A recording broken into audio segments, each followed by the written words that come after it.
اعوذ باللہ من الشیطان الرجیم بسم اللہ الرحمن الرحیم رب اشرح لی صدری ویسر لی امری واحلل عقدۃ من لسانی یفقہوا قولی۔ پارہ نمبر 8۔ وَلَوْ أَنَّنَا نَزَّلْنَا عَلَيْهِمُ الْمَلَائِكَةَ وَكَلَّمَهُمُ الْمَوْتَىٰ وَحَشَرْنَا عَلَيْهِمْ كُلَّ شَيْءٍ قُبُلًا مَا كَانُوا لِيُؤْمِنُوا إِلَّا أَن يَشَاءَ اللَّهُ وَلَٰكِنَّ أَكْثَرَهُمْ يَجْهَلُونَ۔ اور بے شک ہم ان کی طرف فرشتے نازل کرتے اور ان سے مردے کلام کرتے اور ہم ان کی ہر مطلوبہ شے ان کے سامنے پیش کرتے تھے تو وہ بھی ایمان نہ لاتے۔ ہاں، اگر اللہ ایسا چاہتا تو اور بات تھی، لیکن ان میں سے اکثر جہالت میں ڈوبے ہوئے ہیں۔ اب یہ جہالت کیا ہے کہ یہ جہالت کی باتیں ان کے اور حق کو قبول کرنے کے درمیان حائل تھیں۔ اور اسی طرح ہم نے انسانوں جنوں میں سے شیاطین ہر نبی کے دشمن بنائے اور ان میں سے ہر ایک کے کان میں چکنی چپڑی باتیں ڈالتا ہے تاکہ اسے دھوکے میں رکھے۔ اور اے نبی، اگر آپ کا رب چاہتا تو یہ کام نہ کرتے، چنانچہ آپ ان لوگوں کو اور جو کچھ یہ کر رہے ہیں اس کو رہنے دیجیے، اور تاکہ جو لوگ قیامت آخرت پر ایمان نہیں لاتے ان کے دل اس جھوٹ کی طرف مائل ہو جائیں اور وہ اس جھوٹ کو پسند کرتے رہیں اور جو برے کام وہ کر رہے ہیں وہ کرتے رہیں۔ کہہ دیجیے، کیا پھر میں اللہ کے سوا کوئی اور حاکم تلاش کروں، حالانکہ وہی جس نے تمہاری طرف یہ کتاب تفصیل سے نازل کی؟ اور جن لوگوں کو ہم نے کتاب دی وہ جانتے ہیں کہ بے شک وہ آپ کے رب کی طرف سے حق کے ساتھ نازل کی گئی ہے، لہٰذا آپ ہرگز شک کرنے والوں میں سے شامل نہ ہوں۔ وَتَمَّتْ كَلِمَتُ رَبِّكَ صِدْقًا وَعَدْلًا لَا مُبَدِّلَ لِكَلِمَاتِهِ وَهُوَ السَّمِيعُ الْعَلِيمُ۔ اور آپ کے رب کی بات سچی اور عدل پر مبنی ہے اور اس کی باتوں کو تبدیل کرنے والا کوئی نہیں، اور وہ خوب سننے والا اور خوب جاننے والا ہے۔ یعنی اللہ کا ہر فیصلہ سچائی اور عدل پر مبنی ہے، ان کے کلمات کو کوئی نہیں بدل سکتا۔ اور اگر آپ اہل زمین کی اکثریت کی اطاعت کریں تو وہ آپ کو اللہ کی راہ سے بہکا دیں گے، اور وہ اپنے گمان کے سوا کسی بات کی پیروی نہیں کرتے، اور وہ قیاس آرائیاں نہیں کرتے۔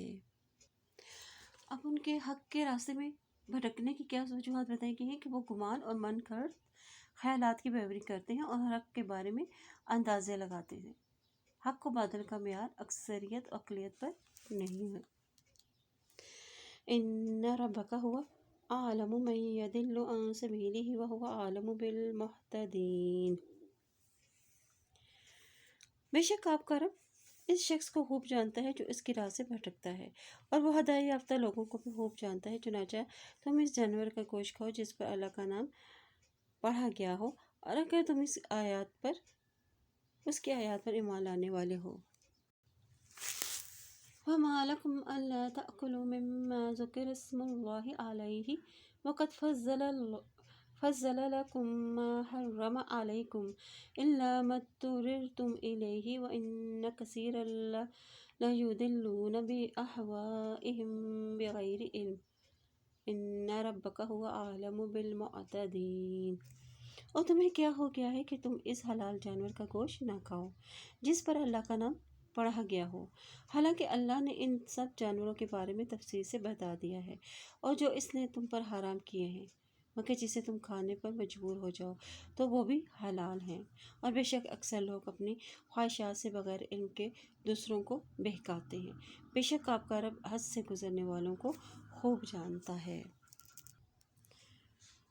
اور تم کھلے اور چھپے گناہ چھوڑ دو، بے شک جو لوگ گناہ کرتے ہیں ان کو ان کے عملوں کی جزا سزا ملے گی اور وہ جو کرتے رہے ہیں۔ اور تم اس جانور کا گوشت مت کھاؤ جس پر اللہ کا نام نہ پڑھا گیا ہو، کیونکہ یہ کھانا یقیناً نافرمانی ہے، اور بے شک شیاطین اپنے دوستوں کے ذہنوں میں شبہ ڈالتے ہیں تاکہ وہ تم سے جھگڑا کریں، اور اگر تم نے ان کی اطاعت کی تو بلا شبہ تم بھی مشرک ہوگے۔ یعنی ایسی اندھی اطاعت جس میں مبتلا ہونے کے بعد انسان حق و دلائل کو نہ دیکھ سکے بلکہ صرف اپنے بڑوں کو اور انہی کی باتوں کو حرف آخر سمجھے، تو غیر اللہ کی یہی اطاعت شرک کہلاتی ہے۔ اور آپ صلی اللہ علیہ وسلم نے فرمایا کہ وہ یقیناً ان کی عبادت نہیں کرتے، لیکن ان کے علماء جس چیز کو حلال قرار دیتے ہیں یہ ان کو حلال سمجھتے ہیں، اور جس چیز کو حرام کہہ دیتے ہیں اسے حرام سمجھتے ہیں۔ شیطان نے اپنے ساتھیوں کے ذریعے سے یہ باتیں پھیلائی ہیں کہ یہ مسلمان کیونکہ اللہ کے ذبح کیے ہوئے جانور یعنی مردہ کو حرام اور اپنے ہاتھوں سے ذبح شدہ کو حلال قرار دیتے ہیں اور دعویٰ کرتے ہیں کہ ہم اللہ کو مانتے ہیں۔ اللہ تعالیٰ نے فرمایا کہ شیطانی وسوسوں کے پیچھے نہ لگو۔ اس آیت میں مشرک جو ہے وہ جو شیطان اور اس کے دوستوں کو مشرک کہا گیا ہے۔ أَوَمَا كَانَ مَيْتًا فَأَحْيَيْنَاهُ وَجَعَلْنَا لَهُ نُورًا يَمْشِي بِهِ فِي النَّاسِ كَمَن مَّثَلُهُ فِي الظُّلُمَاتِ لَيْسَ بِخَارِجٍ مِّنْهَا كَذَلِكَ زُيِّنَ لِلْكَافِرِينَ مَا كَانُوا يَعْمَلُونَ۔ کیا ایک ایسا شخص جو مردہ تھا پھر ہم نے اس کو زندہ کیا اور ہم نے اس کے لیے نور بنایا اور وہ اس کی روشنی میں لوگوں میں چلتا ہے، کیا وہ اس شخص جیسا ہو سکتا ہے جس کا یہ حال ہے کہ وہ اندھیروں میں پڑا ہے، ان سے نکلنے والا نہیں۔ اسی طرح کافروں کے لیے ان کاموں میں کشش رکھی گئی ہے جو وہ کرتے ہیں۔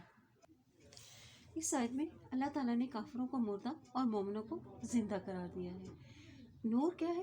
قرآن ہے، نور ہدایت اور اسلام ہے۔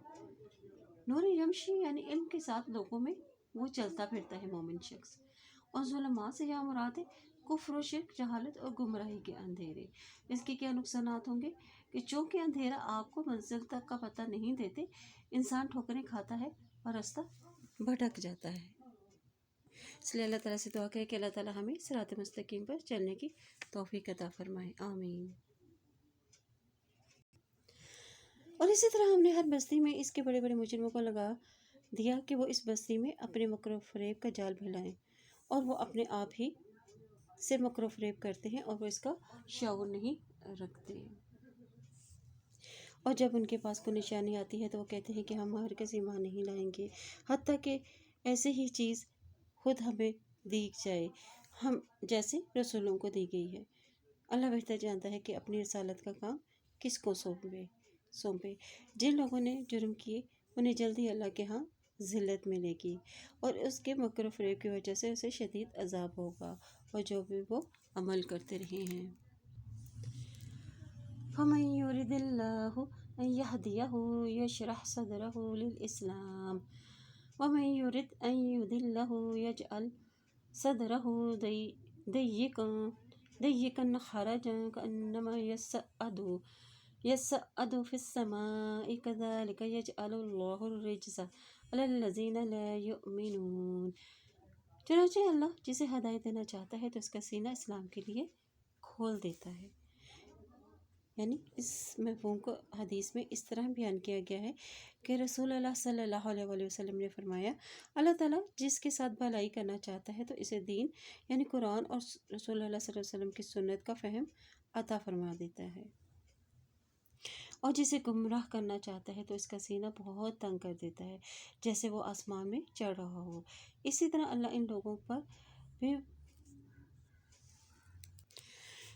اللہ تعالیٰ ان لوگوں پر پلیتی مسلط کر دیتا ہے جو ایمان نہیں لاتے۔ اب جس طرح زور لگا کر انسان آسمان پر چڑھنا ممکن نہیں، اسی طرح جس شخص کے سینے کو اللہ تعالیٰ تنگ کر دے اس میں توحید اور ایمان کا داخل ہونا بھی ممکن نہیں ہوتا۔ اور جس طرح سینہ تنگ کر دیتا ہے اللہ تعالیٰ، اسی طرح رجس میں بھی اسے مبتلا کر دیتا ہے۔ رجس سے مراد گندگی یا عذاب ہے یا شیطان کا مسلط ہونا ہے۔ صدرہ ضیقاً یعنی دین پر آنا مشکل ہوتا ہے پھر اسے دین کی سمجھ نہیں آتی، اسلام سے نفرت اور بیزاری اور دل میں شک و شبہات اس کے پیدا ہو جاتے ہیں۔ حرجن یعنی جھگڑا ہوا منافق کا دل جس کے اندر کچھ نہیں جا سکتا، انہیں ہدایت کی بات بھی سمجھ میں نہیں آتی، یعنی جب کوئی حکم ان کے نفس کے خلاف آتا تو ان کا دل تنگ ہو جاتا تھا اور اللہ کے مجلسوں میں پھر ان کا دل نہیں لگتا۔ وَهَذَا صِرَاطُ رَبِّكَ مُسْتَقِيمًا قَدْ فَصَّلْنَا الْآيَاتِ لِقَوْمٍ يَذَّكَّرُونَ۔ اور یہ آپ کے رب کا سیدھا راستہ ہے، ہم نے ان لوگوں کے لیے آیتیں کھول کر بیان کر دی ہیں جو نصیحت حاصل کرتے ہیں، اور انہیں کے لیے ان کے رب کے ہاں سلامتی کا گھر ہے۔ دار السلام، سلامتی کا گھر یعنی جنت، یعنی جنت میں جانے کے لیے نیک عمل کام آئیں گے جو نصیحت قبول کرے اور پھر اس پر عمل کرنے والا ہو۔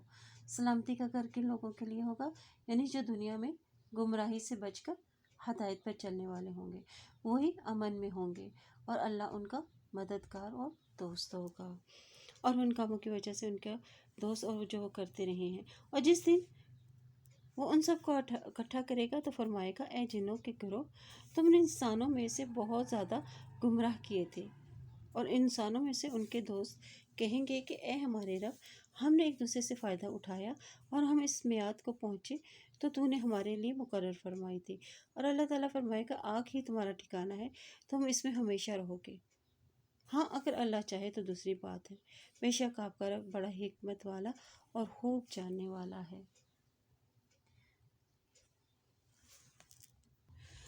اب جن انسانوں سے کیسے فائدہ اٹھاتے ہیں، یعنی انہیں اپنا پیروکار بنا کر ان سے بھی برے برے کام نکلواتے ہیں۔ اور انسان کا جن سے کیسے فائدہ اٹھانا ہے کہ شیطان نے گناہوں کو خوبصورت بنا دیتا ہے، اور جسے وہ قبول کر کے پھر گناہوں کی دلدل میں پھر انسان پھنستا چلا جاتا ہے۔ انسان جنات کی بیان کرتا باتوں سے لطف اندوز ہوتے ہیں اور عمل ان سے دنیاوی فائدے حاصل کرتے ہیں۔ وَكَذَلِكَ نُوَلِّي بَعْضَ الظَّالِمِينَ بَعْضًا بِمَا كَانُوا يَكْسِبُونَ، اور اسی طرح ہم بعض ظالموں کو بعض پر ان کے کاموں کی وجہ سے مسلط کر دیتے ہیں جو وہ کرتے ہیں۔ یعنی جس طرح ہم انسانوں جنوں کو ایک دوسرے کا ساتھی اور مددگار بنایا، اسی طرح ہم ظالموں کے ساتھ بھی معاملہ کرتے ہیں، یعنی ایک ظالم کو دوسرے ظالم پر پھر مسلط کر دیا جاتا ہے، اسی طرح ایک ظالم دوسرے ظالم کو ہلاک و برباد کر دیتا ہے۔ اور ان کا انجام کیا ہے کہ تم دنیا میں برائی میں اکٹھے تھے، اب جہنم میں بھی عذاب میں اکٹھے رہو گے۔ قوم کے بگاڑ کی سب سے بڑی وجہ بتا دی گئی ہے کہ جب کوئی قوم بگڑ جاتی ہے، برے کاموں میں مشغول ہو جاتی ہے، تو ان پر اللہ ظالم حکمران مسلط کر دیتا ہے۔ اور ان پر ظالم کیوں حکمران مسلط کر دیے جاتے ہیں اور قیامت کے دن اپنے گناہوں کا جواز کیسے پیش کریں گے؟ یعنی کہ دنیا کی زندگی نے انہیں دھوکے میں ڈال رکھا تھا، اور دھوکہ کیا تھا کہ ہم ہمیشہ ہی یہیں رہیں گے، اور دنیا میں ان کے اعمال کیسے تھے کہ کہ دنیا میں یہی تھے کہ وہ جھوٹ فریب دھوکہ دہی اور سازشوں میں مبتلا رہتے تھے، حق بات کو قبول نہیں کرتے تھے۔ یا معشر الجن والانس الم یأتکم رسل منکم یقصون علیکم آیاتی وینذرونکم لقاء یومکم ھذا قالوا شہدنا علی انفسنا وغرتہم الحیاۃ الدنیا وشہدوا علی انفسہم انہم کانوا کافرین۔ اے جنوں اور انسانوں کے گروہ، کیا تمہارے پاس تم ہی میں سے رسول نہیں آئے تھے؟ وہ تم سے میری آیتیں بیان کرتے تھے اور تمہیں تمہارے اس دن کے آج کے دن کی ملاقات سے تمہیں ڈراتے تھے۔ تب وہ کہیں گے کہ ہم اپنے آپ پر گواہی دیتے ہیں، اور انہیں دنیا کی زندگی نے دھوکے میں ڈال رکھا تھا، اور وہ اپنے آپ پر گواہی دیں گے کہ بے شک وہ کفر کرنے والے تھے۔ یہاں ذالکہ سے مراد پچھلی آیات ہیں، اور گواہی اور رسولوں کا بھیجنا ہے۔ اللہ کا قانون ہے کہ پہلے رسول بھیج کر لوگوں کو آگاہ کیا جاتا ہے، آگاہ کرتا ہے، پھر جب وہ نہ مانے پھر ان پر عذاب بھیج دیتا ہے۔ ذَلِكَ أَن لَّمْ يَكُن رَّبُّكَ مُهْلِكَ الْقُرَىٰ بِالظُّلْمِ وَأَهْلُهَا غَافِلُونَ، اور یہ رسول اس لیے بھیجے گئے کہ آپ کا رب بستیوں کو ان کے ظلم کی وجہ سے ہلاک کرنے والا نہیں، جبکہ ان کے باشندے غافل ہوں، اور ہر ایک کے لیے ان کے اعمال کی وجہ سے درجے ہیں جو انہوں نے کیے، اور آپ کا رب اس سے غافل نہیں جو وہ کرتے ہیں۔ یعنی ہر انسان انس و جنس کے باہمی درجات ہیں، عملوں کے اعتبار میں بھی فرق ہے، اور اس میں یہ معلوم ہوتا ہے کہ جنات بھی انسانوں کی طرح ہی جنتی اور جہنمی ہوں گے۔ اور آپ کا رب بے نیاز ہے اور رحمت والا ہے، اور اگر وہ چاہے تو تمہیں لے جائے اور تمہارے بعد جنہیں چاہے جانشین بنا دے، جسے اس نے تمہیں دوسری قوم کی نسل سے پیدا کیا۔ اور بے شک جس چیز کا تم سے وعدہ کیا جاتا ہے وہ ضرور آنے والی ہے، اور تم عاجز کرنے والے نہیں، یعنی اس سے مراد قیامت ہے، بمعجزین سے، یعنی تم عاجز نہیں کر سکتے، تمہیں دوبارہ پیدا کرنے پر اللہ تعالیٰ قادر ہے۔ تم مٹی میں مل کر ریزہ ریزہ بھی ہو چکے ہوگے، تو اللہ تعالیٰ تمہیں قیامت کے دن دوبارہ زندہ کرے گا، اور تم قیامت کے آنے کو نہیں روک سکتے۔ اے نبی کہہ دیجئے، اے میری قوم تم اپنی جگہ عمل کرو۔ قل یا قوم اعملوا علی مکانتکم انی عامل فسوف تعلمون ما تکون له عاقبۃ الدار انہ لا یفلح الظالمون۔ اے نبی کہہ دیجئے، اے میری قوم تم اپنی جگہ عمل کرو، بے شک میں بھی اپنی جگہ عمل کرنے والا ہوں۔ چنانچہ جلد ہی تم جان لوگے کہ کس شخص کے لیے آخرت کا اچھا انجام ہے، اور بے شک ظالم فلاح نہیں پائیں گے۔ اللہ تعالیٰ نے پھر تھوڑے ہی عرصے بعد اپنا وعدہ پورا کر دکھایا تھا، اور 8 ہجری میں مکہ فتح ہو گیا تھا، اور فتح مکہ کے بعد عرب قبائل جوک در جوک مسلمان ہونا شروع ہو گئے تھے، اور پورا جزیرہ عرب مسلمانوں کے زیر نگین آ گیا تھا۔ وَجَعَلُوا لِلَّهِ مِمَّا زَرَعَ مِنَ الْحَرْثِ وَالْأَنْعَامِ نَصِيبًا فَقَالُوا هَٰذَا لِلَّهِ بِزَعْمِهِمْ وَهَٰذَا لِشُرَكَائِنَا، اور انہوں نے اس میں سے اللہ کے لیے ایک حصہ ٹھہرایا جو اس نے کھیتی اور چوپان کی شکل میں پیدا کیا، پھر اپنے خیال کے مطابق کہنے لگے یہ حصہ اللہ کے لیے ہے اور یہ ہمارے دیوتاؤں کے لیے ہے۔ یعنی اس آیت میں مشرکوں کے اس عقیدے اور عمل کا ایک نمونہ بتلایا گیا ہے کہ جو انہوں نے اپنے طور پر گھڑ رکھے تھے۔ وہ زمینی پیداوار اور مال و مویشی میں سے کچھ حصہ اللہ کے لیے اور کچھ حصہ خود ساختہ معبودوں کے لیے مقرر کر لیتے۔ اللہ کے حصے کو وہ مہمانوں، فقراء اور صلہ رحمی پر خرچ کرتے، اور بتوں کے حصے کو وہ بتوں کے مجاورین اور ان کے ضروریات پر خرچ کرتے تھے۔ پھر اگر بتوں کے مقرر کردہ حصے میں توقع کے مطابق پیداوار نہ ہوتی تو اللہ کے حصے میں سے نکال کر اس میں سے شامل کر لیتے، اور اس کے برعکس معاملہ ہوتا تو بتوں کے حصے میں سے یہ نہ نکالتے اور کہتے کہ اللہ تو غنی ہے۔ اس طرح وہ ایسا کر کے اللہ کے مقابلے میں بتوں کی عظمت اور ان کا خوف ان کے دلوں میں زیادہ تھا۔ چنانچہ ان کے دیوتاؤں کا جو حصہ تھا وہ تو اللہ کے پاس نہیں پہنچتا، اور جو اللہ کا حصہ ہے وہ ان کے دیوتاؤں کے پاس پہنچ جاتا ہے۔ کس قدر برا ہے جو وہ فیصلہ کرتے ہیں۔ اور اسی طرح بہت سے مشرکوں کے لیے ان کے دیوتاؤں نے ان کی اولاد کا قتل پسندیدہ بنا رکھا ہے تاکہ وہ انہیں ہلاک کر دیں اور ان کے لیے ان کا دین مشکوک بنا دیں، اور اگر اللہ چاہتا تو وہ یہ کام نہ کرتے۔ چنانچہ انہیں اور ان کے جھوٹ کو ان کے حال پہ چھوڑ دیجیے جو وہ گھڑتے ہیں۔ یہ اشارہ ہے ان بچیوں کو زندہ درگور کر دینے یا بتوں کی بھیٹ چڑھا دینے کی طرف ہے، اور دین کو وہ کیسے مشتبہ کر دیا، یعنی دین میں شرک کی آمیزش کر کے۔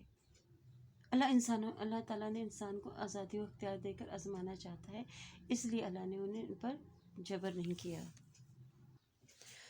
اور اپنے جھوٹے خیال کے مطابق انہوں نے کہا کہ یہ جو چوپائے اور کھیتیاں ممنوع ہیں انہیں بس وہی کھا سکتا ہے جسے ہم چاہیں، اور بعض چوپائے ہیں جن کی پشت پر سواری حرام کر دی گئی، اور بعض چوپائے ہیں جن پر اللہ کا نام نہیں پڑتے۔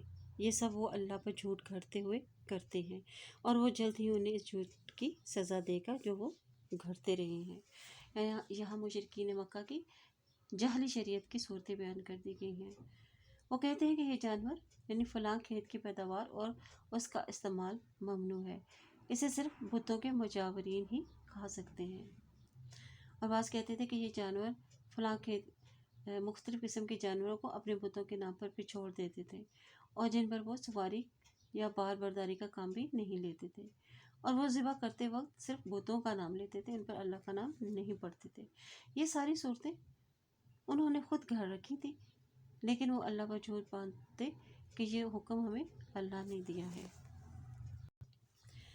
وَقَالُوا مَا فِي بُطُونِ هَٰذِهِ الْأَنْعَامِ خَالِصَةٌ لِذُكُورِنَا وَمُحَرَّمٌ عَلَىٰ أَزْوَاجِنَا وَإِن يَكُن مَيْتَةً فَهُمْ فِيهِ شُرَكَاءُ سَيَجْزِيهِمْ وَصْفَهُمْ إِنَّهُ حَكِيمٌ عَلِيمٌ۔ اور انہوں نے کہا کہ ان حرام کیے ہوئے چوپایوں کے پیٹ میں جو بچہ ہو وہ خالص ہمارے مردوں کے لیے ہے اور ہماری عورتوں پر حرام ہے، اور اگر وہ مردہ ہو تو مرد اور عورتیں سب اس میں شریک ہیں۔ جلد ہی اللہ انہیں اس طرح خود ہی ہلاک اور حرام طے کر حرام اور حلال قرار طے کر کے انہیں سزا دے گا۔ اور بے شک وہ بہت ہی حکمت والا اور خوب جاننے والا ہے۔ یعنی یہ ایک اور صورت ہے کہ وہ جانوروں پر اپنے بتوں کے نام پر وقف کرتے تھے اور کہتے تھے کہ اس کا دودھ اور اس کے پیٹ میں پیدا ہونے والا جو بچہ ہے صرف ہمارے مردوں کے لیے حلال ہے، عورتوں میں اس کا کوئی حصہ نہیں ہے، یعنی یہ عورتوں کے لیے حرام ہے۔ ہاں، اگر وہ بچہ اگر مردہ پیدا ہو جاتا تو اس کے کھانے میں پھر مرد اور عورت دونوں برابر ہیں۔ اللہ تعالیٰ نے فرمایا ہے کہ یہ غلط بیانی کرتے ہیں، اللہ پر جھوٹ باندھتے ہیں، عنقریب اللہ انہیں ان کے عمل کی سے سخت سزا دے گا۔ بے شک وہ لوگ خسارے میں رہے جنہوں نے اپنی اولاد کو علم کے بغیر بے وقوفی سے قتل کیا، اور اللہ نے انہیں جو رزق دیا اللہ پر جھوٹ باندھ کر اسے حرام کا ٹھہرا لیا۔ تحقیق وہ گمراہ ہو گئے اور وہ ہدایت یافتہ نہ ہوئے۔ اور وہی ہے جس نے باغات پیدا کیے، چھتریوں پر چڑھائے ہوئے اور بغیر چڑھائے ہوئے، اور کھجور اور فصلیں پیدا کی اور ان کے پھل مزے میں مختلف ہیں، اور زیتون اور انار پیدا کیے، ملتے جلتے بھی اور ان سے ملتے جلتے بھی۔ ان کا پھل کھاؤ اور جب وہ پھل لائیں، اور ان کی کٹائی اور چنائی کے دن اس اللہ کا حق دے دیا کرو اور فضول خرچی نہ کرو، بے شک اللہ تعالیٰ فضول خرچی کرنے والوں کو پسند نہیں کرتا۔ اسراف کا مطلب ہے کہ حد سے تجاوز کرنا، یعنی کسی بھی معاملے میں اس کی حد سے آگے نکل جانا، اس لیے اسراف کسی بھی چیز میں ہو ناپسندیدہ ہے۔ صدقات و خیرات دینے میں، نہ کسی اور چیز میں، ہر چیز میں اعتدال اور میانہ روی مطلوب اور محبوب ہے، اور اسی کی تاکید کی گئی ہے۔ اور پیدا کیے اس نے چوپایوں میں سے بوجھ اٹھانے والے اور زمین میں لگے بستقط۔ اللہ نے تمہیں جو رزق دیا ہے اس میں سے کھاؤ اور شیطان کے قدموں کی پیروی نہ کرو، بے شک وہ تمہارا کھلا دشمن ہے۔ یعنی جس طرح مشرکین اس کے پیچھے لگ گئے تھے، وہ حلال جانوروں کو بھی اپنے اوپر حرام کر لیا تھا، گویا اللہ کے حلال کرتا چیزوں کو حرام یا حرام کرتا چیزوں کو حلال کر لینا یہ شیطان کی پیروی ہے۔ ثمانیۃ ازواج من الضأن اثنین ومن المعز اثنین قل الذکرین حرم ام الانثیین اما اشتملت علیہ ارحام الانثیین نبئونی بعلم ان کنتم صادقین۔ یہ 8 قسمیں پیدا کی ہیں، 2 بھیڑ میں سے، 2 بکریوں میں سے، یعنی یہ نر اور مادہ جانور جنہیں انسان کھاتا بھی ہے اور اس پر بار برداری کا کام بھی لیتا ہے، اللہ کی نشانیوں میں سے ہے۔ یہ اکثر انسانوں کی طرح بول نہیں سکتے، لیکن اگر اللہ چاہے تو انہیں بھی بولنے کی طاقت دے دے، جیسا کہ احادیث میں ہے کہ نبی صلی اللہ علیہ وسلم نے فرمایا کہ ایک چرواہا بکریاں چرا رہا تھا کہ بھیڑیا ایک بکری لے بھاگا۔ چرواہے کی بھیڑیے کا تعاقب کرنے پر بھیڑیا بولا، قیامت کے قریب درندوں سے ان بکریوں کی حفاظت کون کرے گا، جبکہ اس دن میرے سوا کون چرواہا نہ ہوگا۔ اور نبی صلی اللہ علیہ وسلم نے یہ بھی فرمایا کہ ایک شخص بیل پر سامان لاد لیے جا رہا تھا، بیل نے اس کی طرف مڑ کر دیکھا اور کہا کہ مجھے اس بار برداری کے لیے پیدا نہیں کیا کہ مجھے تو کھیتی باڑی کے لیے پیدا کیا ہے۔ تو لوگ حیرت سے بولیں کہ سبحان اللہ، کہ جانور بھی باتیں کرتے ہیں۔ اس پر نبی صلی اللہ علیہ وسلم نے فرمایا کہ اس پر میں ایمان لایا اور ابو بکر اور عمر رضی اللہ تعالیٰ عنہ بھی اس پر ایمان لائے۔ اے نبی صلی اللہ علیہ وسلم، کہہ دیجئے کیا اس اللہ نے دونوں کے نر حرام کیے ہیں یا دونوں کے مادائیں یا وہ بچے جو دونوں ماداؤں کے پیٹوں میں ہیں؟ ٹھیک ٹھیک علم کے ساتھ مجھے بتاؤ اگر تم سچے ہو۔ اور 2 اونٹ میں سے اور 2 گائے میں سے، کہہ دیجئے کہ اللہ نے دونوں کے نر حرام کیے ہیں یا دونوں کی مادائیں یا وہ بچے جو دونوں ماداؤں کے پیٹوں میں ہیں۔ کیا تم اس وقت حاضر تھے جب اللہ نے تمہیں یہ تاکیدی حکم دیا تھا؟ پھر اس شخص سے بڑھ کر کون بڑا ظالم ہوگا جس نے اللہ پر جھوٹ گھڑا تاکہ وہ بغیر علم کے لوگوں کو گمراہ کرے، بے شک اللہ تعالیٰ ایسے ظالم لوگوں کو ہدایت نہیں دیتا۔ اور اے نبی صلی اللہ علیہ وسلم کہہ دیجئے کہ میری طرف جو وحی کی گئی ہے، میں اس میں سے کوئی چیز ایسی نہیں پاتا جو کسی کھانے والے پر جو اسے کھائے حرام ہو، مگر یہ کہ وہ مردار ہو یا بہتا ہوا خون ہو یا سور کا گوشت، کیونکہ وہ ناپاک ہے، یا وہ فسق ہو کہ ذبح کرتے وقت اس پر اللہ کے سوا کسی اور کا نام پکارا گیا ہو۔ پھر جو شخص مجبور ہو جائے بشرطیہ یہ کہ وہ سرکشی کرنے والا اور حد سے گزرنے والا نہ ہو، تو بے شک آپ کا رب بہت بخشنے والا اور نہایت ہی رحم کرنے والا ہے۔ وَعَلَى الَّذِينَ هَادُوا حَرَّمْنَا كُلَّ ذِي ظُفُرٍ وَمِنَ الْبَقَرِ وَالْغَنَمِ حَرَّمْنَا عَلَيْهِمْ شُحُومَهُمَا إِلَّا مَا حَمَلَتْ ظُهُورُهُمَا أَوِ الْحَوَايَا أَوْ مَا اخْتَلَطَ بِعَظْمٍ ذَلِكَ جَزَيْنَاهُمْ بِبَغْيِهِمْ وَإِنَّا لَصَادِقُونَ۔ اور جو لوگ یہودی ہوئے ان پر ہم نے ہر ناخن والا جانور حرام کر دیا تھا، اور گائے اور بکری میں سے ان پر ان کی چربی حرام کی تھی، سوائے اس چربی کے جو ان کے پٹھوں اور یا آنتوں کے ساتھ لگی ہوئی ہو یا ہڈی کے ساتھ ملی ہوئی ہو۔ یہ سزا ہم نے انہیں ان کی سرکشی کے باعث دی تھی، اور بے شک ہم سچے ہیں۔ ذی ظفرین سے مراد یہاں پہ ناخن والے یعنی وہ ہاتھ والے جانور ہیں جن کے انگلیاں پھٹی ہوئی یعنی جدا جدا نہ ہوں، جیسے اونٹ، شیر، شتر مرغ اور بطخ اور گائے بکری وغیرہ۔ اور ایسے چرند پرند بھی حرام تھے، صرف وہی حلال تھے جن کے پنجے کھلے ہوئے ہوں۔ فَإِن كَذَّبُوكَ فَقُل رَّبُّكُمْ ذُو رَحْمَةٍ وَاسِعَةٍ وَلَا يُرَدُّ بَأْسُهُ عَنِ الْقَوْمِ الْمُجْرِمِينَ۔ پھر اگر وہ آپ کو جھٹلائیں تو کہہ دیجئے کہ تمہارا رب وسیع رحمت والا ہے، اور اس کا عذاب مجرم قوم سے ٹالا نہیں جاتا۔ اور جن لوگوں نے شرک کیا وہ جلد ہی کہیں گے کہ اگر اللہ چاہتا تو ہم اور ہمارے باپ دادا شرک نہ کرتے اور نہ ہم کوئی چیز حرام کرتے۔ اور اسی طرح ان لوگوں نے حق کو جھٹلایا تھا اور جو اس سے پہلے تھے، یہاں تک کہ انہوں نے ہمارا عذاب چکھ لیا۔ اور کہہ دیجئے کیا تمہارے پاس کچھ علم ہے تو اسے ہمارے سامنے پیش کرو، تم تو گمان ہی کی پیروی کرتے ہو اور تم ان کو بچوں ہی سے کام لیتے ہو، یعنی تم ان سے اٹکل بچوں سے ہی کام لیتے ہو۔ قُلْ فَلِلَّهِ الْحُجَّةُ الْبَالِغَةُ فَلَوْ شَاءَ لَهَدَاكُمْ أَجْمَعِينَ۔ کہہ دیجئے پھر مضبوط دلیل تو اللہ ہی کی ہے، لہٰذا اگر وہ چاہتا تو تم سب کو ہدایت دے دیتا۔ یعنی کہہ دیجئے کہ اپنے گناہوں کو مشرکین مکہ کہ اس بات کی گواہی دے، کہہ دیجئے کہ تم اپنے گواہ لے آؤ جو اس بات کی گواہی دے کہ بے شک اللہ نے ان چیزوں کو حرام کیا ہے۔ پھر اگر وہ گواہی دے تو بھی آپ ان کے ساتھ گواہی نہ دیں، اور آپ ان لوگوں کی خواہشات کے پیچھے نہ چلیں جنہوں نے ہماری آیات کو جھٹلایا، اور نہ ہی ان لوگوں کی پیروی کریں جو آخرت پر ایمان نہیں لاتے اور وہ دوسروں کو اپنے رب کے برابر ٹھہراتے ہیں۔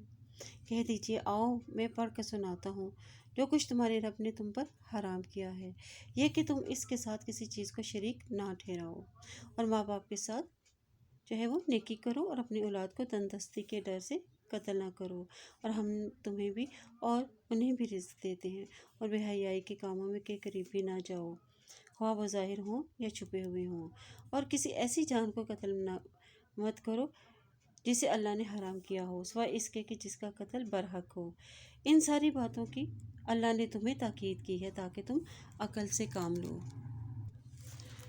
اب حرام چیزیں وہ نہیں جنہیں تم حرام کرا دیتے ہو۔ سائد میں بتا دیا گیا ہے کہ حرام جو چیزیں ہیں جو اللہ تعالیٰ نے حرام کرا دی ہیں، اللہ تشرکو کہ اللہ نے تمہیں حکم دیا ہے کہ اس کے ساتھ تم کسی کو شریک نہ ٹھہراؤ، شرک جو کہ سب سے بڑا گناہ ہے۔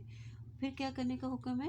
وَبِالْوَالِدَيْنِ احسانا کہ اللہ کی توحید کے بعد والدین کے ساتھ حسن سلوک کا حکم دیا گیا ہے، اور جس سے یہ واضح ہوتا ہے کہ اطاعت الہی کے بعد اطاعت والدین کی بڑی اہمیت ہے۔ اور پھر اس کے بعد آج کل خاندانی منصوبہ بندی کے تحت بھی پوری دنیا میں یہ کام زور و شور پر ہے کہ اولاد کو قتل کر دیا جاتا ہے، یعنی یعنی حمل جو ہے وہ گرا دیا جاتا ہے۔ اور وَلَا تَقْرَبُوا الْفَوَاحِشَ، اور بے حیائی برے کاموں کی طرف مت جاؤ۔ مَا ظَهَرَ مِنْهَا وَمَا بَطَنَ وَلَا تَقْتُلُوا النَّفْسَ الَّتِي حَرَّمَ اللَّهُ إِلَّا بِالْحَقِّ ذَلِكُمْ وَصَّاكُمْ بِهِ لَعَلَّكُمْ تَعْقِلُونَ۔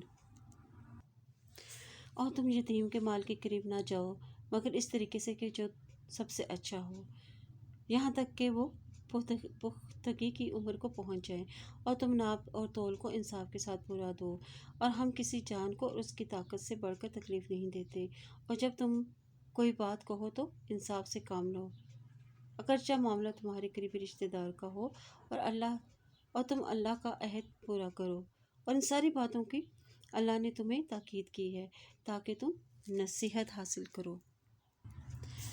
وَأَنَّ هَذَا صِرَاطِي مُسْتَقِيمًا فَاتَّبِعُوهُ وَلَا تَتَّبِعُوا السُّبُلَ فَتَفَرَّقَ بِكُمْ عَن سَبِيلِهِ ذَلِكُمْ وَصَّاكُمْ بِهِ لَعَلَّكُمْ تَتَّقُونَ۔ اور یقیناً یہ میرا سیدھا راستہ ہے، لہٰذا تم اس کی پیروی کرو اور تم دوسرے راستوں کی پیروی مت کرو۔ وہ تمہیں اللہ کے راستے سے الگ کر دیں گے، اور اللہ نے تمہیں اس کی تاکید کی ہے تاکہ تم پرہیزگاری اختیار کرو۔ حاضہ سے یہاں مراد قرآن مجید ہے یا دین اسلام یا وہ احکامات ہیں جو بطور خاص اس صورت میں بیان کیے گئے ہیں، اور وہ یہ ہیں توحید، معاد اور رسالت، اور یہی اسلام کے اصول ثلاثہ ہیں جن کے گرد پورا دین گھومتا ہے، اور اسی لیے جو بھی اس سے مراد لیا جائے مفہوم سب کا ایک ہی ہے۔ پھر ہم نے موسیٰ علیہ السلام کو اس لیے کتاب دی کہ وہ جو شخص اچھے کام کرے اور جس پر ہماری نعمتیں پوری ہوں، اور ہر چیز کو تفصیل بیان کرنے کے لیے، اور یہ ہدایت اور رحمت کا ذریعہ ہے تاکہ وہ اپنے رب سے ملاقات پر ایمان لے آئیں۔ کتاب الہی کا سب سے بڑا مقصد کیا ہے؟ ہدایت اور رحمت ہے، اور یہ ہدایت اور رحمت ان لوگوں کو ملتی ہے جو آخرت پر ایمان رکھتے ہیں۔ وَهَٰذَا كِتَابٌ أَنزَلْنَاهُ مُبَارَكٌ فَاتَّبِعُوهُ وَاتَّقُوا لَعَلَّكُمْ تُرْحَمُونَ۔ اور یہ قرآن ایک عظیم کتاب ہے، ہم نے اسے نازل کیا، یہ برکت والی ہے، بس تم اس کی پیروی کرو اور پرہیزگاری اختیار کرو تاکہ تم پر رحم کیا جائے۔ یعنی اللہ کی رحمت پانے کے لیے کیا کرنا ہوگا کہ اس کتاب پر عمل کرنا ہوگا، اور یہ کتاب کیسی ہے؟ یہ برکتوں والی، بھلائیوں والی کتاب ہے، اور تاکہ تم یہ نہ کہو کہ صرف ہم سے پہلے دو گروہوں یعنی یہود و نصارہ پہ یہ کتابیں نازل کی گئی تھیں، اور بے شک ہم نے تو ان کے پڑھنے پڑھانے سے بے خبر تھے، یا تم یہ نہ کہو کہ اگر بے شک ہم پر کتاب نازل کی جاتی تو ہم ضرور اس سے زیادہ ہدایت حاصل کرتے، چنانچہ تمہارے پاس تمہارے رب کی طرف سے ایک واضح کتاب اور ہدایت اور رحمت آ گئی۔ اس شخص سے زیادہ ظالم کون ہے جس نے اللہ کی آیتوں کو جھٹلایا اور اسے منہ موڑا، اور جو لوگ ہماری آیات سے منہ موڑتے ہیں انہیں جلد ہی ہم سخت عذاب کی شکل میں سزا دیں گے، اس لیے کہ وہ حق سے منہ موڑتے ہیں۔ کیا وہ اس بات کا انتظار کر رہے ہیں کہ ان کے پاس فرشتے آئیں، یا آپ کا رب آئے، یا آپ کے رب کے پاس نشانیاں آئیں؟ جس دن آپ کے رب کے پاس نشانیاں آ جائیں گی تو کسی ایسے شخص کا ایمان لانا اسے کوئی فائدہ نہ دے گا، اور جو اس سے پہلے ایمان نہیں لایا تھا یا اس نے اپنے ایمان میں کوئی نیک عمل نہیں کیا تھا، کہہ دیجئے تم انتظار کرو، بے شک ہم بھی انتظار کرنے والوں میں سے ہیں۔ بے شک جن لوگوں نے اپنے دین میں تفرقہ بازی کی اور وہ گروہوں میں بٹ گئے اور آپ کا ان سے کوئی تعلق نہیں، بے شک ان کا معاملہ اللہ کے ہاتھ میں ہے، پھر وہ انہیں ان کے کاموں سے آگاہ کر دے گا جو وہ کرتے ہیں۔ یہ اللہ کے اس فضل اور احسان کا بیان ہے جو اہل ایمان کے ساتھ وہ کرے گا کہ ایک نیکی کا بدلہ 10 نیکیوں کے برابر ادا کرے گا، یا یہ کم سے کم اجر ہے، اور جن کے گناہوں کی سزا مقرر نہیں، اس کے ارتکاب کے بعد اس سے توبہ بھی نہیں کی تو مَن جَاءَ بِالْحَسَنَةِ فَلَهُ عَشْرُ أَمْثَالِهَا وَمَن جَاءَ بِالسَّيِّئَةِ فَلَا يُجْزَىٰ إِلَّا مِثْلَهَا وَهُمْ لَا يُظْلَمُونَ۔ اور جو شخص وہاں ایک نیکی لے کر آئے گا تو اس کے لیے 10 گنا ثواب ہوگا، نیکیوں کا ایک نیکیوں کے برابر 10 نیکیوں کے برابر جو ہے اس کا ثواب دیا جائے گا، اور جو شخص ایک برائی لے کر آئے گا تو اسے بس اس کے برابر ہی سزا دی جائے گی اور اس پر کوئی ظلم نہ کیا جائے گا۔ اور اے نبی کہہ دیجئے کہ بے شک مجھے میرے رب نے سیدھے راستے کی طرف ہدایت دی ہے، صحیح اعلیٰ اقتدار کے حامل دین کی، ایک رب کے پرستار ابراہیم علیہ السلام کے طریقے کی، اور وہ مشرکوں میں سے نہ تھے۔ اور کہہ دیجئے کہ بے شک میری نماز، میری قربانی اور میری زندگی اور میری موت سب اللہ رب العالمین ہی کے لیے ہے، اور اس کا کوئی بھی شریک نہیں، اور مجھے اسی بات یعنی توحید کا حکم دیا گیا ہے، اور میں سب سے پہلا مسلمان ہوں۔ اور کہہ دیجئے کہ میں اللہ کے سوا کوئی اور رب تلاش کروں جبکہ وہی ہر چیز کا رب ہے، اور جو کوئی شخص ایسا گناہ نہیں کماتا جس کا وبال اسی پر نہ ہو، اور کوئی بوجھ اٹھانے والا کسی دوسرے کا بوجھ نہیں اٹھائے گا۔ پھر اپنے رب ہی کی طرف تمہیں لوٹنا ہے، چنانچہ وہ تمہیں ان باتوں سے آگاہ کر دے گا جن میں تم اختلاف کرتے رہے تھے۔ یعنی اللہ تعالیٰ عدل و انصاف کا پورا اہتمام فرمائیں گے۔ جو اچھا اور برا عمل کرے گا اس کے مطابق ہی اسے جزا اور سزا ملے گی، ایک کا بوجھ دوسرے پر نہیں ڈالا جائے گا۔ وَهُوَ الَّذِي جَعَلَكُمْ خَلَائِفَ الْأَرْضِ وَرَفَعَ بَعْضَكُمْ فَوْقَ بَعْضٍ دَرَجَاتٍ لِيَبْلُوَكُمْ فِيمَا آتَاكُمْ إِنَّ رَبَّكَ سَرِيعُ الْعِقَابِ وَإِنَّهُ لَغَفُورٌ رَحِيمٌ۔ اور وہی ہے جس نے تمہیں زمین میں ایک دوسرے کا جانشین بنایا ہے، اور تم میں سے بعض کو بعض پر اونچے درجے عطا کیے ہیں تاکہ وہ تمہیں ان نعمتوں میں آزمائے جو اس نے تمہیں دی ہیں۔ بے شک آپ کا رب جلد سزا دینے والا ہے، اور بے شک وہ بہت بخشنے والا اور رحم فرمانے والا ہے۔ سورۃ الاعراف۔ بسم اللہ الرحمن الرحیم۔ الف لام میم صاد۔ کتاب انزل الیک فلا یکن فی صدرک حرج منہ لتنذر بہ وذکری للمؤمنین۔ الف لام میم صاد۔ اے نبی صلی اللہ علیہ وسلم، یہ کتاب آپ کی طرف نازل کی گئی ہے، اس سے آپ کے سینے میں کسی قسم کی تنگی نہیں ہونی چاہیے تاکہ آپ اس کے ذریعے سے لوگوں کو ڈرائیں، اور یہ مومنوں کے لیے نصیحت ہے۔ یعنی آپ کا سینہ کس وجہ سے تنگ نہ ہو کہ کہیں کافر آپ صلی اللہ علیہ وسلم کی تکذیب نہ کریں اور آپ کو اذیتیں نہ پہنچائیں، اور اللہ آپ کا حافظ و ناظر ہے۔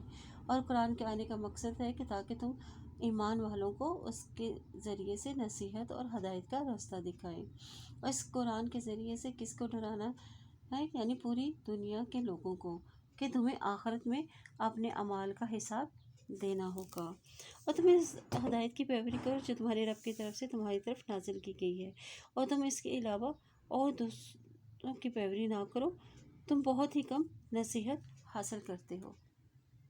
انزل الیکم یعنی قرآن اور جو کچھ بھی نبی پر نازل ہوا ہے، اور کس چیز سے روکا جا رہا ہے کہ اللہ کے سوا کسی اور کو نہ پکارو، یعنی شرک نہ کرو۔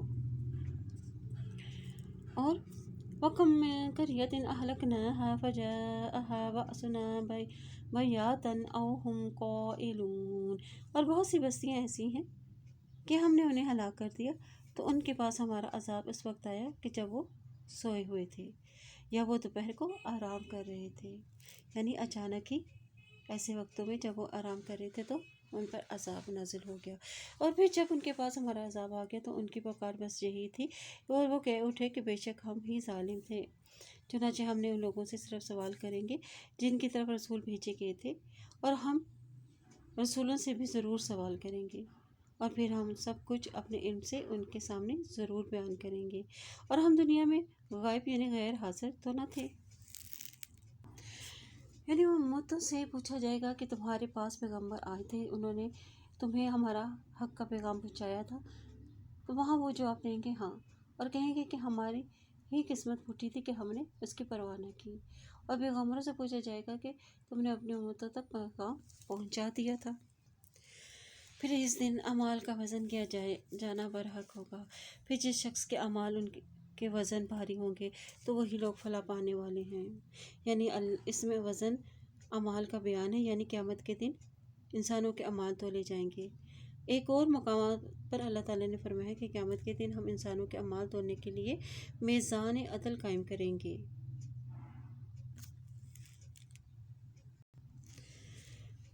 اور جس شخص کے نیک عمل کے وزن ہلکے ہوں گے تو وہی لوگ جنہوں نے اپنی جانوں کو خسارے میں ڈالا، اس لیے وہ ہماری آیات کے ساتھ بے انصافی کرتے تھے۔ اور بلا شبہ ہم نے تمہیں زمین میں قدرت دی تھی اور اس میں تمہارے لیے گزران کے اسباب فراہم کر دیے، اور تم بہت ہی کم شکر گزار تھے۔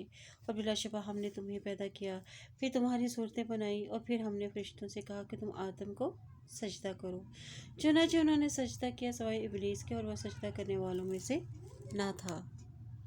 اب یہاں سے تخلیق آدم کا واقعہ بیان کیا جا رہا ہے۔ قال ما منعك ألا تسجد إذ أمرتك قال أنا خير منه خلقتني من نار وخلقته من طين۔ اللہ نے کہا تجھے کس چیز نے روکا ہے کہ تو نے سجدہ نہ کیا جبکہ میں نے تجھے حکم دیا تھا؟ تو وہ بولے گا کہ میں اس سے بہتر ہوں، مجھے تو نے آگ سے پیدا کیا ہے اور تو نے اس کو مٹی سے پیدا کیا ہے۔ یعنی اللہ تسجد کہ تو نے سجدہ، کس چیز نے تجھے سجدہ کرنے سے روکا؟ تو شیطان فرشتوں میں سے نہیں تھا بلکہ جنوں میں سے تھا، اور اپنی عبادت گزاری کے باعث وہ فرشتوں میں شامل تھا۔ اس نے تکبر کیا اور خود کو بڑا بہتر سمجھا، خود پسندی کا اختیار کیا اور دوسروں کو حقیر جانا، اور یہ کہا کہ مجھے تو نے آگ سے پیدا کیا اور اس انسان کو مٹی سے پیدا کیا۔ اللہ نے کہا پھر تو اس آسمان سے اتر جا، کیونکہ تیرے لائق یہ نہیں کہ تو اس میں تکبر کرتا، لہٰذا تو نکل جا، بے شک تو ذلیلوں میں سے ہے۔ اور اللہ کے حکم کے مطابق تکبر کرنے والا احترام اور تعظیم کا نہیں بلکہ ذلت و خواری کا مستحق ہوتا ہے۔ اس نے کہا تو مجھے اس دن تک کی مہلت دے دے جب لوگ قبروں سے اٹھیں گے۔ اللہ تعالیٰ نے کہا کہ بے شک تو مہلت دیے گئے لوگوں میں سے ہے۔ وہ بولا بس اس وجہ سے کہ تو نے مجھے گمراہ کیا اور گمراہ کیا تو میں ان لوگوں کو گمراہ کرنے کے لیے تیرے سیدھے راستے پر ضرور بیٹھوں گا، پھر میں اس کے سامنے اور ان کے پیچھے سے اور ان کے پاس ضرور آؤں گا، ان کے دائیں جانب سے، ان بائیں جانب سے بھی، اور تو ان کی اکثریت کو شکر گزار نہیں پاؤ گے۔ شیطان نے کیا برا رویہ اختیار کیا کہ وہ برے کام پر اپنے ڈٹ گیا، غلطی بھی کی اور پھر اس کی معافی بھی نہ مانگی، اور اپنی غلطی پر ڈٹ گیا اور تکبر کا شکار ہو گیا۔ اور شیطان کی کیا تدبیر تھی کہ ہر طرف سے انسانوں کو بھٹکاؤں گا، خیر و بھلائی کی طرف سے، سیدھے راستے کی طرف سے انہیں جانے سے روکوں گا، اور شرک کو ان کی نظروں میں پسندیدہ بنا دوں گا۔ اور اس کا عملی نمونہ ہم اپنی روزمرہ کی زندگی میں دیکھتے ہیں۔ اللہ نے فرمایا نکل جا یہاں سے، تو حقیر اور دھتکارا ہوا ہے، پھر ان میں سے جو تیری پیروی کرے گا تو میں جہنم کو تم سب سے ضرور بھر دوں گا۔ اور اے آدم علیہ السلام، تو اور تیری بیوی جنت میں رہو، اور تم دونوں جہاں سے چاہو گے کھاؤ، اور تم دونوں اس درخت کے قریب مت جانا ورنہ تم ظالموں میں سے ہو جاؤ گے۔ پھر شیطان نے ان دونوں کو بہکانے کے لیے ان کے دلوں میں وسوسہ ڈالا تاکہ ان کے لیے ان کی شرمگاہیں ظاہر کر دیں اور جو ان سے چھپائی گئی تھیں۔ اور شیطان نے کہا تمہارے رب نے تمہیں صرف اس لیے روکا تھا کہ کہیں تم دونوں فرشتے نہ بن جاؤ، یا کہیں تم دونوں ہمیشہ رہنے والوں میں سے نہ ہو جاؤ۔ اور اس نے ان دونوں کے سامنے قسم کھائی کہ بے شک میں تم دونوں کے خیر خواہوں میں سے ہوں۔ چنانچہ شیطان نے ان دونوں کو دھوکہ دے کر پھسلا دیا، اور پھر جب ان دونوں نے اس درخت کا پھل چکھا تو ان دونوں کی شرمگاہیں ان پر ظاہر ہو گئیں، اور دونوں اپنے اوپر جنت کے پتے چپکانے لگے تاکہ سطر ڈھک سکے۔ اور ان کے رب نے ان کو آواز دی، کیا میں نے تمہیں اس درخت سے روکا نہیں تھا؟ اور میں نے تمہیں یہ نہیں کہا تھا کہ شیطان تم دونوں کا کھلا دشمن ہے؟ انہوں نے کہا اے ہمارے رب، ہم نے اپنے اوپر ظلم کیا، اور اگر تو نے ہمیں نہ بخشا اور تو نے ہم پر رحم نہ فرمایا تو یقیناً ہم خسارہ پانے والوں میں سے ہو جائیں گے۔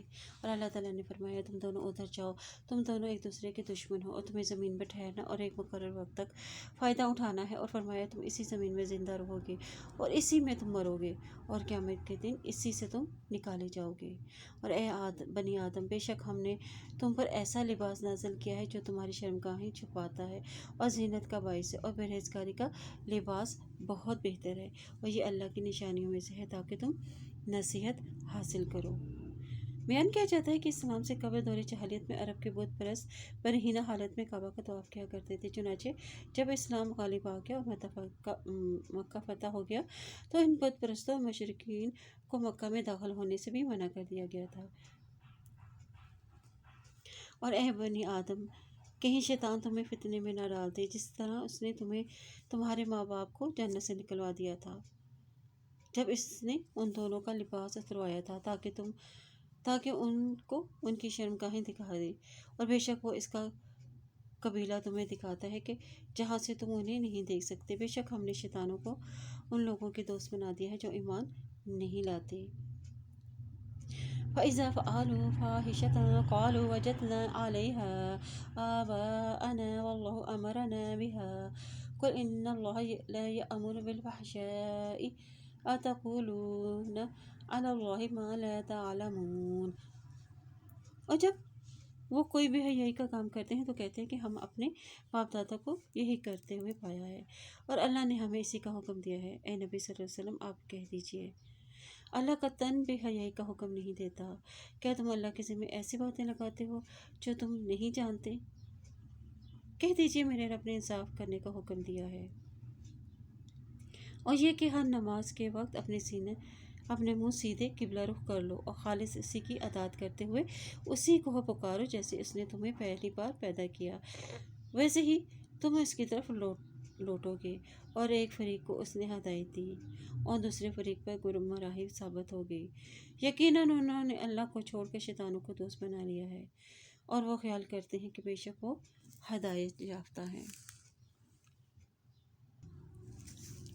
یا بنی آدم خذوا زینتکم عند کل مسجد وکلوا واشربوا ولا تسرفوا انہ لا یحب المسرفین۔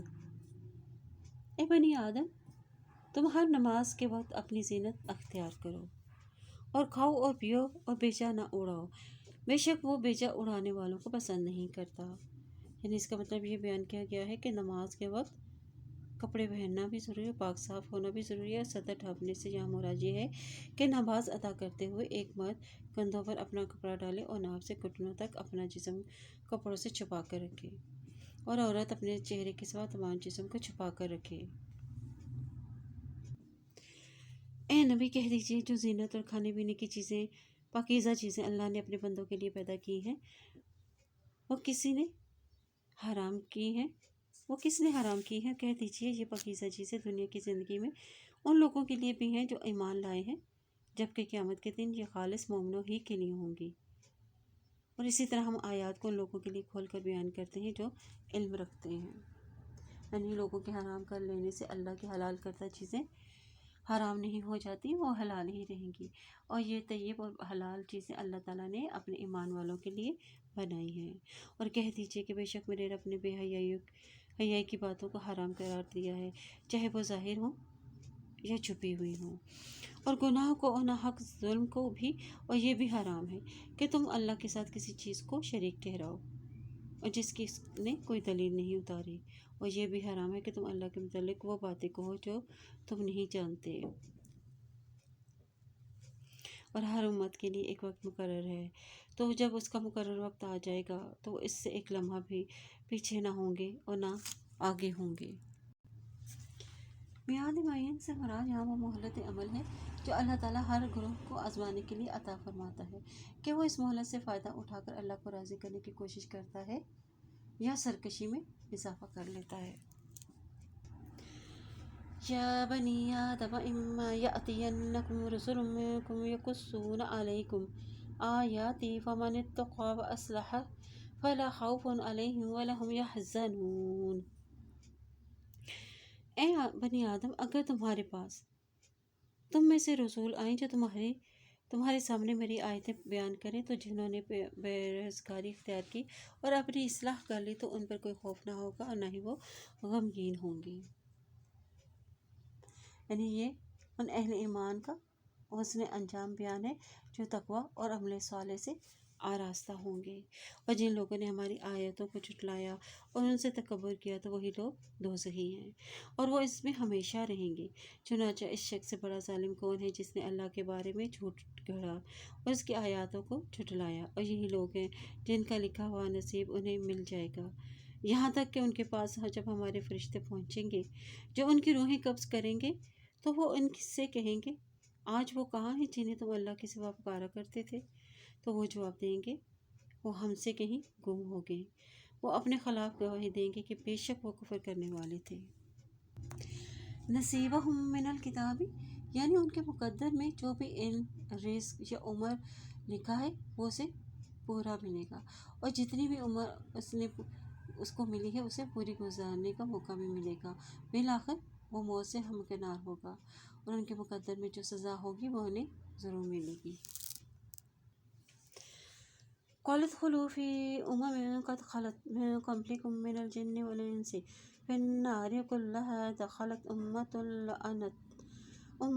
لَّعَنَتْ أُخْتَهَا حَتَّى إِذَا ادَّارَكُوا فِيهَا جَمِيعًا قَالَتْ أُخْرَاهُمْ لِأُولَاهُمْ رَبَّنَا هَٰؤُلَاءِ أَضَلُّونَا فَآتِهِمْ عَذَابًا ضِعْفًا مِّنَ النَّارِ قَالَ لِكُلٍّ ضِعْفٌ وَلَٰكِن لَّا تَعْلَمُونَ۔ اللہ فرمائے گا تم ان امتوں کے ساتھ آگ میں داخل ہو جاؤ جو جنوں اور انسانوں میں سے تم سے پہلے گزر چکے ہیں، اور جب بھی ایک امت آگ میں داخل ہوگی تو وہ اپنی جیسی دوسری امتوں کو لعنت اور ملامت کرے گی، یہاں تک کہ جب اس میں وہ سب اکٹھے ہوں گے تو وہ ان کی دوسری جماعتیں ان کی پہلی جماعتوں کے بارے میں کہیں گی کہ اے ہماری رب، ان لوگوں نے ہمیں گمراہ کیا تھا، لہٰذا تو انہیں آگ کا دوگنا عذاب دے۔ اللہ تعالیٰ فرمائے گا تم میں سے ہر ایک کے لیے دوگنا عذاب ہے مگر تم نہیں جانتے۔ اور ان کی پہلی جماعت ان کی دوسری جماعت سے کہے گی کہ تمہیں ہم پر کوئی فضیلت حاصل نہیں، چنانچہ تم اس کے بدلے میں عذاب کا مزہ چکھو اور جو کچھ تم کماتے رہے ہو۔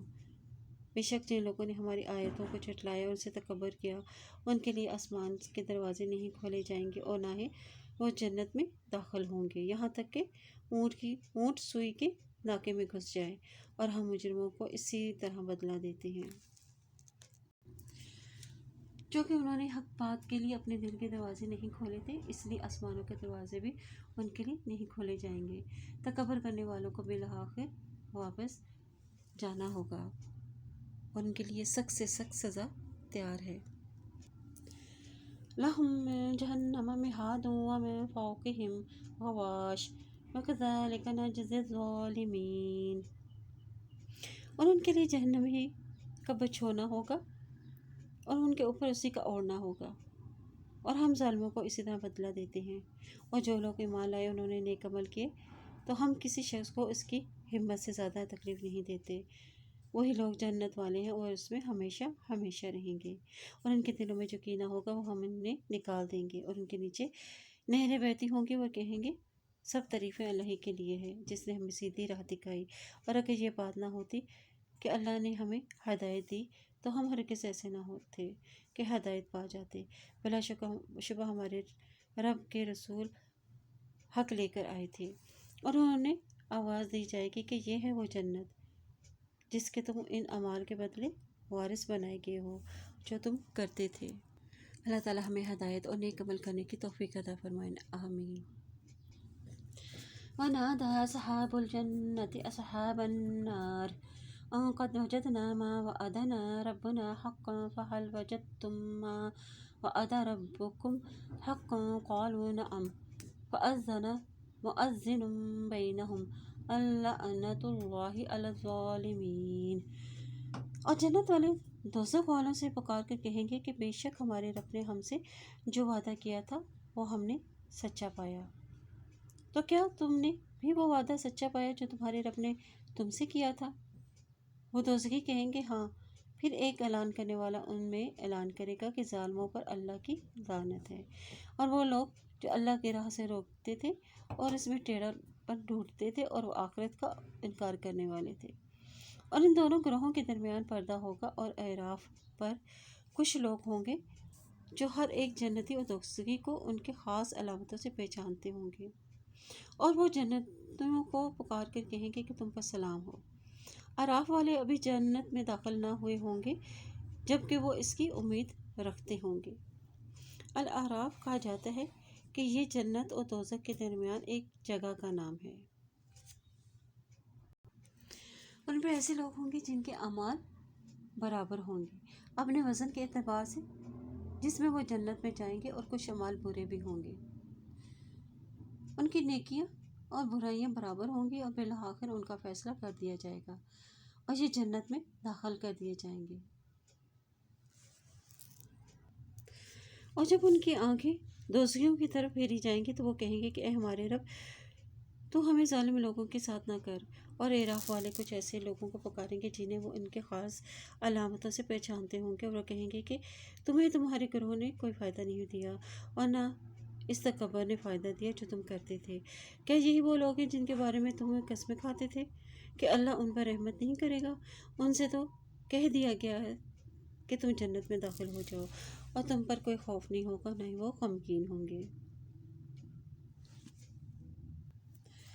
اب ان سے مراد وہ اہل ایمان ہیں جو دنیا میں غریب و مسکین تھے۔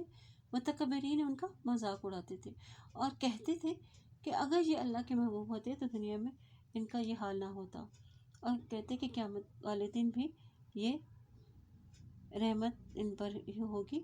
اور اعراف والے جہنمیوں سے کہیں گے کہ تمہارا جتھا اور تکبر کرنا تمہارے کچھ کام نہ آیا۔ تو اس وقت اللہ کی طرف سے جنتیوں کی طرف اشارہ کرتے ہوئے کہا جائے گا کہ یہ وہی لوگ ہیں جن کے بارے میں تم قسمیں کھاتے تھے کہ ان پر اللہ کی رحمت نہ ہوگی۔ وَنَادَى أَصْحَابُ النَّارِ أَصْحَابَ الْجَنَّةِ أَنْ أَفِيضُوا عَلَيْنَا مِنَ الْمَاءِ أَوْ مِمَّا رَزَقَكُمُ اللَّهُ قَالُوا إِنَّ اللَّهَ حَرَّمَهُمَا عَلَى الْكَافِرِينَ۔ اور دوزخ والے جنت والوں کو پکار کر کہیں گے کہ تم کچھ پانی ہم پر انڈیل دو، یا اس رزق میں سے جو اللہ نے تمہیں دیا ہے کچھ ہمیں بھی عطا کر دو۔ جنتی کہیں گے بے شک اللہ نے یہ دونوں چیزیں کافروں پر حرام کر دی ہیں، وہ لوگ جنہوں نے اپنے دین کو کھیل تماشا بنا لیا اور انہیں دنیا کی زندگی نے دھوکے میں ڈالے رکھا۔ چنانچہ آج ہم انہیں اسی طرح بھلا دیں گے جس طرح انہوں نے اپنی اس دن کی ملاقات کو بھلا دیا تھا اور جسے کہ وہ ہماری آیتوں کا انکار کرتے تھے۔ وَلَقَدْ جِئْنَاهُمْ بِكِتَابٍ فَصَّلْنَاهُ عَلَىٰ عِلْمٍ هُدًى وَرَحْمَةً لِقَوْمٍ يُؤْمِنُونَ۔ اور ہم ان کے پاس ایسی کتاب لائے ہیں جسے ہم نے اپنے علم سے تفسیر کے ساتھ بیان کیا ہے، اور جبکہ وہ ان لوگوں کے لیے ہدایت اور رحمت ہے جو ایمان لائے ہیں۔ ان لوگوں کو اور کسی بات کا انتظار نہیں، صرف اس کے انجام یعنی قیامت کا انتظار ہے۔ جس دن ان کا انجام سامنے آ جائے گا تو وہ ان لوگوں سے جو اس سے پہلے اس دن کو بھولے ہوئے تھے کہیں گے کہ واقعی ہمارے رب کے رسول حق لے کر آئے تھے، تو کیا ہمارے لیے کوئی سفارشی ہیں کہ وہ ہمارے حق میں سفارش کریں، یا ہمیں دنیا میں لوٹا دیا جائے تو ہم ان اعمال سے ہٹ کر عمل کریں گے اور جو ہم پہلے کیا کرتے تھے۔ بے شک انہوں نے اپنے آپ کو خسارے میں ڈالا اور وہ ساری باتیں ہوا ہو گئی جو وہ گھڑا کرتے تھے۔ بے شک تمہارا رب وہ رب ہے جس نے آسمانوں اور زمینوں کو 6 دنوں میں پیدا کیا، پھر وہ عرش پر مستویٰ ہوا اور دن اور رات اسی طرح ڈھانپتا ہے۔ وہ دن کو رات سے اس طرح ڈھانپتا ہے کہ وہ رات جلدی سے اسے دن کو آ لیتی ہے، اور اس نے سورج اور چاند اور ستارے کو اس طرح پیدا کیے کہ وہ سب اللہ کے حکم کے پابند کر دیے گئے ہیں کہ آگاہ رہو، پیدا کرنا اور حکم صادر کرنا اسی کے لیے روا ہے۔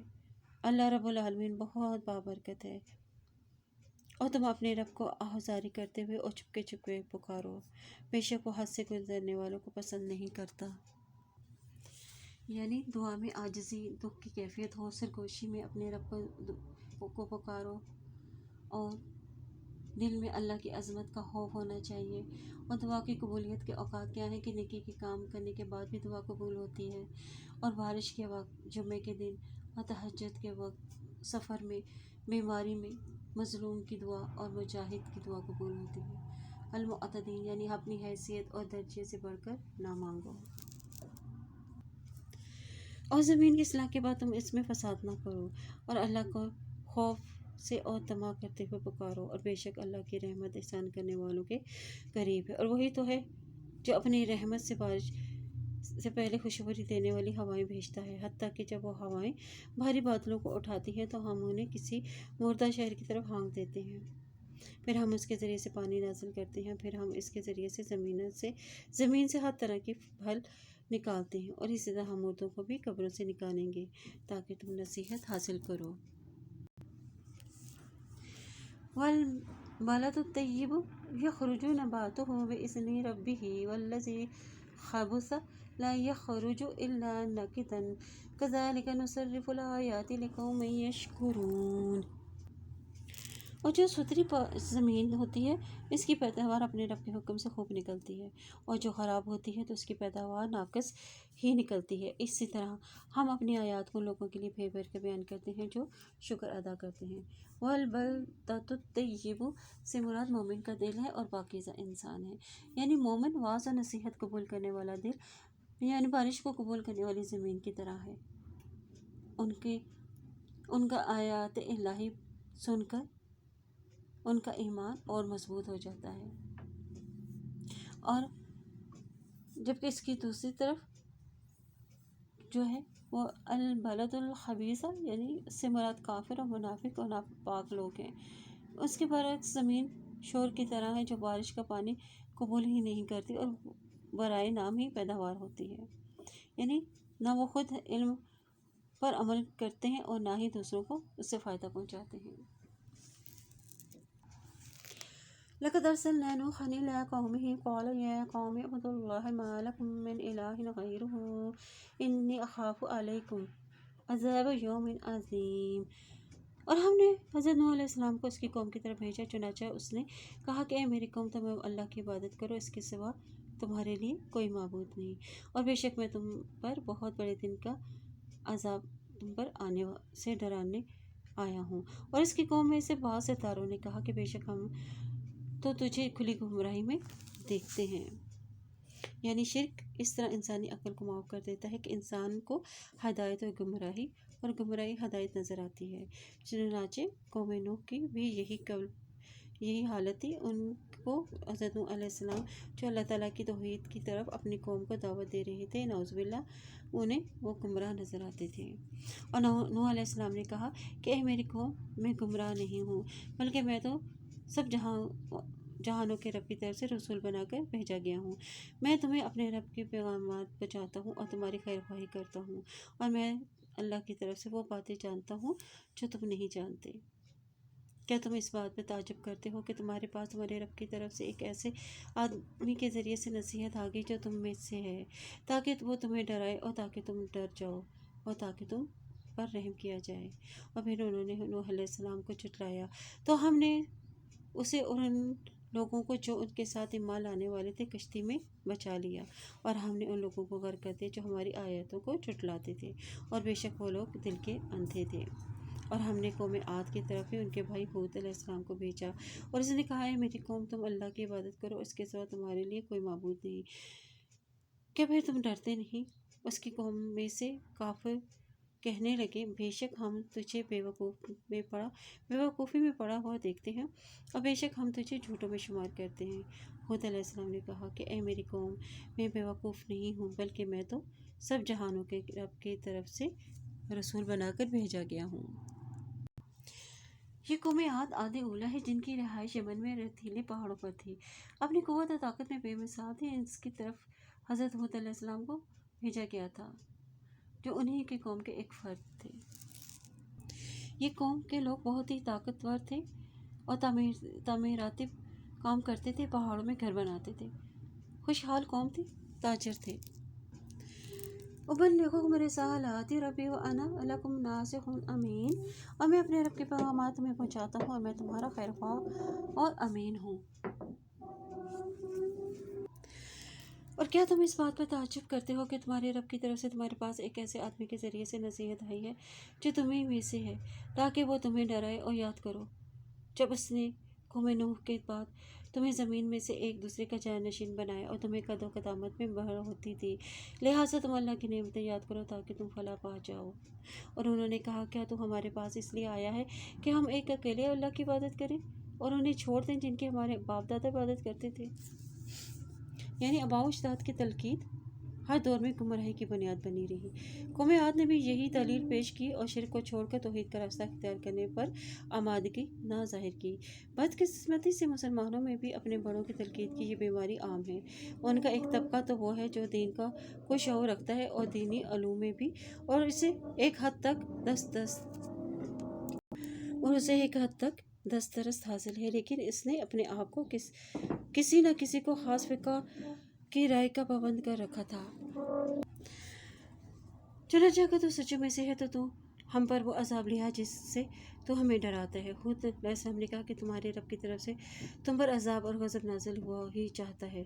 کیا تم مجھ سے ان ناموں کے بارے میں جھگڑتے ہو جو تم نے اور تمہارے آباء و اجداد نے کر رکھے ہیں؟ اللہ نے ان کی کوئی دلیل نازل نہیں کی ہے، چنانچہ تم انتظار کرو، بے شک میں بھی تمہارے ساتھ انتظار کرنے والوں میں سے ہوں۔ پھر ہم نے ہود کو اور ان لوگوں کو جو اس کے ہمراہ تھے اپنی رحمت کے ساتھ نجات دی، اور ہم نے ان لوگوں کی جڑ ہی کاٹ دی جنہوں نے ہماری آیات کو جھٹلایا اور وہ ایمان لانے والے نہ تھے۔ اور ہم نے قوم سمود کی طرف ان کے بھائی صالح علیہ السلام کو بھیجا۔ صالح علیہ السلام نے اپنی قوم سے کہا، میری قوم، تم اللہ کی عبادت کرو، اس کے سوا تمہارے لیے کوئی معبود نہیں۔ تحقیق تمہارے پاس تمہارے رب کی طرف سے واضح دلیل آ گئی ہے۔ یہ اللہ کی اونٹنی ہے جو تمہارے لیے خاص نشانی ہے، چنانچہ تم اسے چھوڑ دو کہ وہ اللہ کی زمین میں چرتی پھرے، اور اسے برائی کے ساتھ ہاتھ بھی نہ لگانا، ورنہ تمہیں بہت دردناک عذاب پکڑ لے گا۔ قوم سمود کی طرف ان کے بھائی صالح علیہ السلام کو بھیجا گیا تھا۔ انہوں نے بھی توحید کا پیغام پھیلایا اور اونٹنی کا معجزہ دکھایا، پھر بھی وہ قوم ایمان نہ لائی اور پہاڑوں کو تراش کر گھر بناتے تھے، اور زمین میں وہ فساد کرتے تھے اور متکبر تھے اور اللہ کے نافرمان تھے۔ ان پر عذاب، چنگھاڑ اور سخت چیخ اور زلزلے کے عذاب سے یہ قوم ہلاک کر دی گئی تھی۔ اور یاد کرو جب اس نے تمہیں قوم عاد کے بعد ایک دوسرے کا جانشین بنایا اور تمہیں زمین میں ٹھکانہ دیا، اور تم اس کی نرم مٹی سے محلات بناتے ہو اور پہاڑوں سے گھر تراشتے ہو۔ چنانچہ تم اللہ کی نعمتیں یاد کرو اور زمین میں فسادی بن کر مت پھرو۔ اور اس کی قوم کے وڈیرے جنہوں نے تکبر کیا، کمزور سمجھے جانے والے ایمانداروں سے کہنے لگے کہ کیا تم یہ بات جانتے ہو کہ واقعی صالح علیہ السلام اپنے رب کی طرف سے بھیجا ہوا پیغمبر ہے؟ انہوں نے کہا، ہاں، بلا شبہ ہم اس چیز پر ایمان لانے والے ہیں جس کے ساتھ اسے بھیجا گیا ہے۔ تو ان لوگوں نے کہا جنہوں نے تکبر کیا، بے شک ہم اس چیز کا انکار کرنے والے ہیں جس پر تم ایمان لائے ہو۔ چنانچہ انہوں نے اونٹنی کی ٹانگیں ہی کاٹ ڈالی، اور انہوں نے اپنے رب کے حکم سے سرکشی کی اور کہا کہ اے صالح، اگر تو رسولوں میں سے ہے تو ہم پر وہ عذاب لے آ جس سے تو ہمیں ڈراتا رہتا ہے۔ پھر انہیں زلزلے نے آ لیا، چنانچہ وہ اپنے گھروں میں مردہ گھٹنوں کے بل گرے پڑے تھے۔ تب صالح علیہ السلام نے ان سے منہ پھیرا اور کہا کہ اے میری قوم، بے شک میں نے تمہیں اپنے رب کا پیغام پہنچا دیا تھا، اور میں نے تمہیں نصیحت بھی کی تھی، لیکن تم نصیحت کرنے والوں کو پسند نہیں کرتے تھے۔ اور لوط علیہ السلام کو بھیجا جب اس نے اپنی قوم سے کہا کہ کیا تم ایسی بے حیائی کرتے ہو جو تم سے پہلے دنیا والوں میں سے کسی نے بھی نہیں کی؟ بے شک تم جنسی خواہش پوری کرنے کے لیے عورتوں کو چھوڑ کر مردوں کے پاس آتے ہو، اور بلکہ تم لوگ حد سے بڑھ جانے والے ہو۔ وَمَا كَانَ جَوَابَ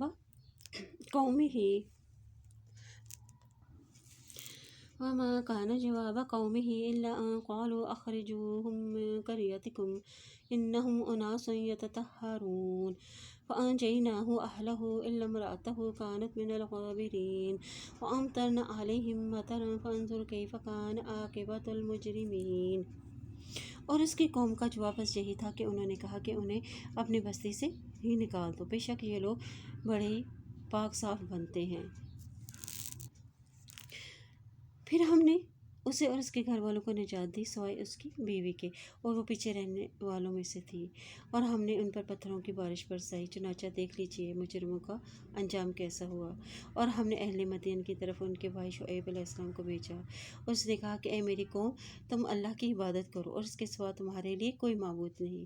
تمہارے پاس تمہارے رب کی طرف سے واضح دلیل آ گئی، لہٰذا تم ناپ اور تول کو پورا کرو اور لوگوں کو اس کی چیزیں کم کر کے مت دو، اور تم زمین کی اصلاح کے بعد اس میں فساد نہ پھیلاؤ، یہ تمہارے لیے بہتر ہے اگر تم مومن ہو۔